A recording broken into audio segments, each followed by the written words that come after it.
estuvimos llamando incansablemente para que pues nos acompañaran para explicar el tema de la sanción contra las plataformas digitales, pero pues ya se vuelve costumbre. Imagínense que la última excusa que lanza la Superintendencia de Transporte es que están en Empalme a las 9:25 de la noche. Yo estoy hablando con la gente del Empalme y me dicen, no, aquí no hay ninguna reunión en la Superintendencia de Transporte. Hasta ahora están durmiendo. Bueno, no quieren explicar este tema tan importante para los colombianos. Sí, es una pena realmente que la superintendencia no quiera ampliarlo, pero en cambio tenemos al director ejecutivo de Alianza IN, que es el gremio de las plataformas digitales en Colombia, José Daniel López, que nos acompaña esta noche. José Daniel, bienvenido, buenas noches. Juan Manuel, Ana Milena, Diego, buenas noches y un saludo a los oyentes de Blue 4.0. Qué bueno que nos acompañe, José Daniel, y para que los colombianos tengan contexto, las plataformas Didi, Cabify y Bit, que están en el segmento de la movilidad, fueron sancionadas por más de 1.700 millones de pesos, dice la Superintendencia de Transporte, por facilitar el incumplimiento de las normas del sector transporte. ¿Qué sucede? ¿Cómo interpretan ustedes esta sanción? Juan Manuel, vemos esta sanción con mucha preocupación.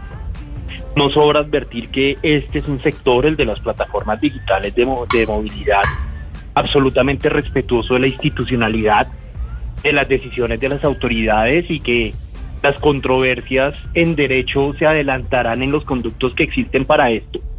Pero más allá del tema jurídico, yo creo que acá la decisión de la Superintendencia de Transporte le manda un muy mal mensaje. En primer lugar, a decenas, sino cientos de miles de familias que hoy viven de la actividad de las plataformas digitales de movilidad. No puede seguir siendo el camino de la autoridad pública, a través de decisiones de esta naturaleza, el de tratar de alguna manera de cerrarle el paso y volver cada vez más difícil la operación de esta plataforma que, vuelvo y digo, según un estudio de FEDesarrollo, las plataformas son el modus vivendi de más de 150,000 colombianos. Así que en eso, en primer lugar, hay que meter un poco un criterio del impacto social, de la gravedad social que generan este tipo de decisiones. Segundo, es un muy mal mensaje, para la libertad de elegir de los usuarios, que hoy, gracias al principio de neutralidad de red, que es un principio internacional, pero también una ley de la República vigente en Colombia, tienen distintas alternativas para movilizarse y ellos pueden escoger. Pero tercero, cuando lo que se busca es atraer inversión, es promover la tecnología, es promover la innovación, el emprendimiento, pues este tipo de decisiones terminan avanzando en el sentido contrario. Así que desde Alianza IN vemos con mucha preocupación esta decisión de la Superintendencia de Transporte y creemos que el rol de las autoridades públicas, del gobierno nacional, a propósito del próximo cambio de gobierno, tiene que ver más con facilitar, con ayudar a construir un ecosistema de economía colaborativa, en lugar de ponerle trabas de manera reiterada a su crecimiento y a su operación. Pero, ¿sabe qué, José Daniel? A mí me gustaría entender mejor a qué se refiere la Superintendencia de Transporte cuando dice, pues lo abro comillas, facilitar el incumplimiento de las normas del sector transporte. Cierro comillas porque está citado de esa manera. ¿A qué se refieren? ¿Qué es lo que están facilitando?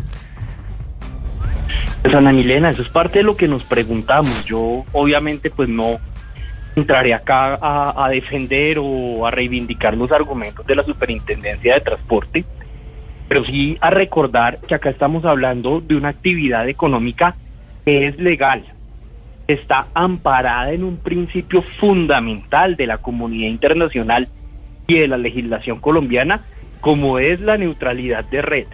Las plataformas sancionadas, así como las demás, se rigen en su mayoría por un modelo contemplado en la normatividad sobre el transporte colombiano, que es el modelo de arrendamiento de vehículo con conductor. Son compañías que pagan sus impuestos, que cumplen sus obligaciones legales. Luego considero que debe ser la Superintendencia la que explique sus argumentos, pero acá no solamente hay que decir que esto Digamos que este es un sector que genera un impacto social profundo, significando ingresos para más de 150.000 familias, que ya representa el 0,23% del PIB, que tiene una habilidad especial en llegar a poblaciones tradicionalmente excluidas de la economía formal, como madres cabeza de familia, como población migrante, como población desempleada, que genera bancarización, que genera inclusión digital, que le vuelve la vida más fácil a los ciudadanos colombianos que resuelven un problema de movilidad simplemente con hacer clic en su teléfono celular, sino que además es un negocio amparado en todos los preceptos legales. José Daniel, esto se suma a la reciente filtración que se hizo sobre los Uber Files, que hablan de unas prácticas que no son éticas de esta plataforma, no estoy diciendo que las demás, pero sí de Uber, en las que probablemente también inciden en este tipo de investigaciones, en incentivar este tipo de investigaciones.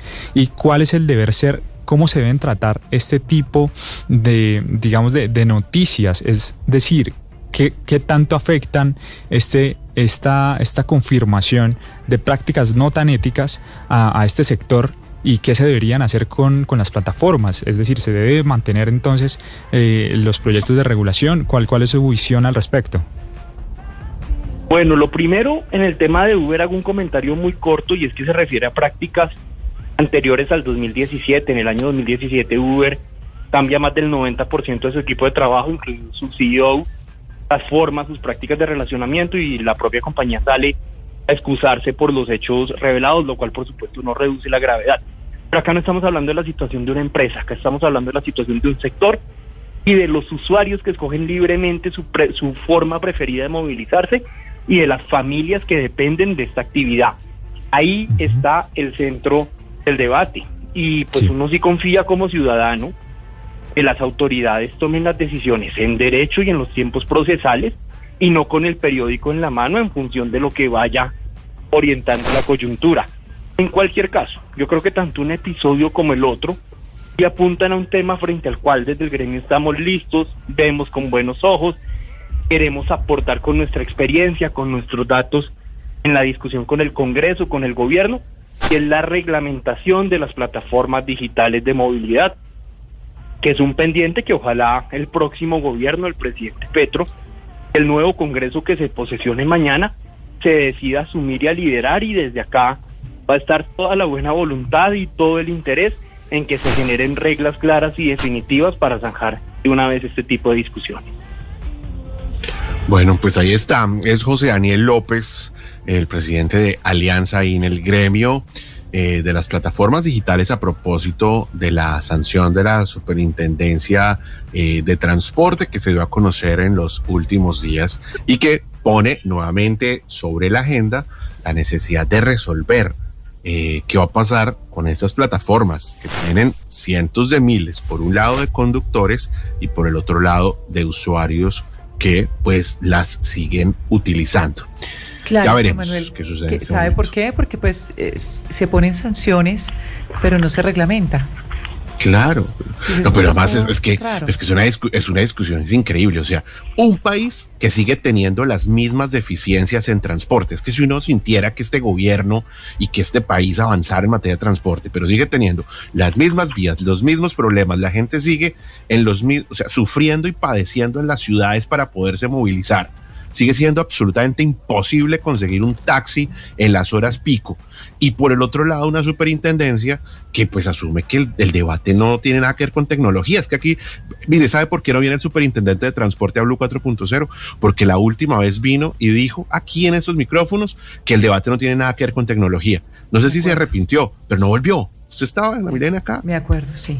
Entonces, cuando usted, un superintendente de transporte en la cuarta revolución industrial, le dice que el debate no tiene nada que ver con tecnología, apague y vámonos, porque uno no entiende. Cuando tiene que si ver es todo con tecnología. No, a lo mejor es que esta superintendencia no entra en el concepto del Silicon Valley. Debe ser que o el señor superintendente está seguramente desautorizando al presidente de la República, porque para él esto no es Silicon Valley. No entiende uno realmente. Y mientras tanto, pues sanciones. ¿Y sabe qué, Ana Milena? Usted le puede poner 30.000 millones de pesos de sanciones y los colombianos van a seguir usando las plataformas digitales. ¿Por qué? Porque no hay más alternativas. Es que no hay más alternativas. usted está retando a los colombianos a que sigan usando las plataformas si por las malas sigue funcionando. O sea, es que es imposible. José Daniel, gracias por acompañarnos. No, Juan Manuel, gracias por la invitación. Permítame un mensaje final. Estamos acá a 17 días del cambio de gobierno. Creo también que debe hacer parte de esta discusión la oportunidad de este tipo de decisiones. También creo que debe dársele al próximo gobierno la oportunidad de tomar las decisiones que correspondan en este caso, pero no terminan quedando bien tampoco estas decisiones de cierre y última hora ya en las horas finales de un gobierno. Ahí está. No creo que vaya a pasar. No pasó en 4 años, no ha pasado en 6 años, no creo que vaya a pasar. Pero bueno, estaremos pendientes si sucede, por supuesto, para darlo a conocer. José Daniel, siempre bienvenido para conversar sobre este tema tan importante. Y regresamos en minutos con un emprendimiento buenísimo aquí en Blue 4.0.